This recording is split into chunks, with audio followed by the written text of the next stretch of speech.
তো করলা চাষি বা উস্তা চাষি ভাই বোনেরা, মা মাটির কৃষি চ্যানেলে আপনাদের স্বাগতম।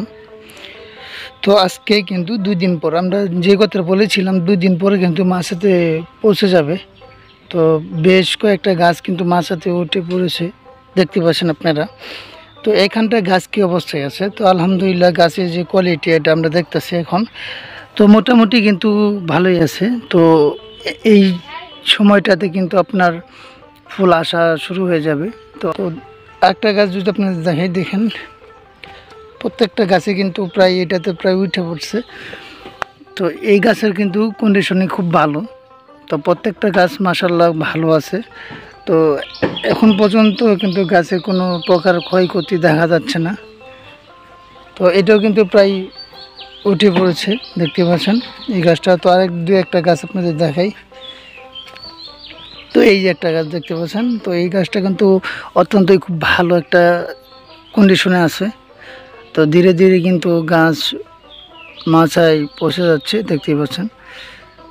তো আর বেশ আর 4 থেকে 5 দিনের ভিতরে কিন্তু কলি আসা শুরু করবে। তো কলি আসার ভাব নমুনা দেখা যাচ্ছে। তো কলি আসলে অবশ্যই আপনাদের সাথে শেয়ার করব। তো এই সাইডটাতে দেখতে পাচ্ছেন কলি আসা প্রায় শুরু হয়ে যাচ্ছে। তো আর বেশ কয়েকদিনের ভিতরে কিন্তু কলি আসবে, সে থেকে কিন্তু ফলনও আশা করা যাবে। তো দেখতে পাচ্ছেন, তো এই যে একটা গাছ, এটা কিন্তু পোড়া মাছ হাতে উঠে পড়েছে। তো ওই পাশটাতে কিন্তু বেশ কয়েকটা গাছ কিন্তু পরিপক্ক সুস্থ সবল আছে। দুই আপনাদের দেখাই। প্রথম করছে করলা বা নাকি উস্তা বলা হয়, যে সেটা কিন্তু এবারই প্রথম করছে। তো কীরকম ফলন আসে সেটাও কিন্তু আপনাদের মাঝে শেয়ার করব। সেই অনুপাতে কিন্তু যদি ফলন ভালো আসে তাহলে কিন্তু আপনাদের জানাবো।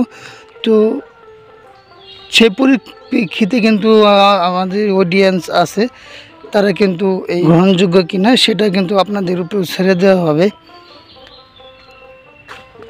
তো এই পাশটা যাচ্ছি আমি। তো এই পাশটায় কী অবস্থা, গাছ কীরকম আছে? তো এই পাশটাতে কিন্তু মোটামুটি ভালো একটা অবস্থানে আছে। তো যেহেতু গাছের এই কন্ডিশনটা হচ্ছে আপনার, কালকে কিন্তু অনেক জ্বর হয়েছে, সেই কারণে কিন্তু একটা এলোমেলো অবস্থা দেখা যাচ্ছে গাছের। তো ঠিকমতো সেই ট্রিটমেন্ট নেওয়া হচ্ছে না, যেহেতু আবহাওয়ার একটু পরিবর্তন, সেই কারণে দেখতে পাচ্ছেন কিন্তু মাঝাতে কিন্তু পৌঁছে যাচ্ছে প্রত্যেকটা গাছই। তো সবাই ভালো থাকবেন, সুস্থ থাকবেন। আর আমরা কিন্তু নিয়মিত ভিডিও দেব করলা বা অন্যান্য ফসল আদি যেটা করা হয়েছে। তো এখানে কিন্তু এবার করা হয়েছে করলা, মরিচ, বেগুন, তারপর ভেন্ডি, সব ভিডিও দেওয়া হবে ধাপে ধাপে। তো সবাই পাশে থাকবেন, আর কি হয় না হয় সেই বিষয়টা আপনাদের জানাবো। সবাই ভালো থাকবেন। আল্লাহ হাফেজ, আসসালামু আলাইকুম।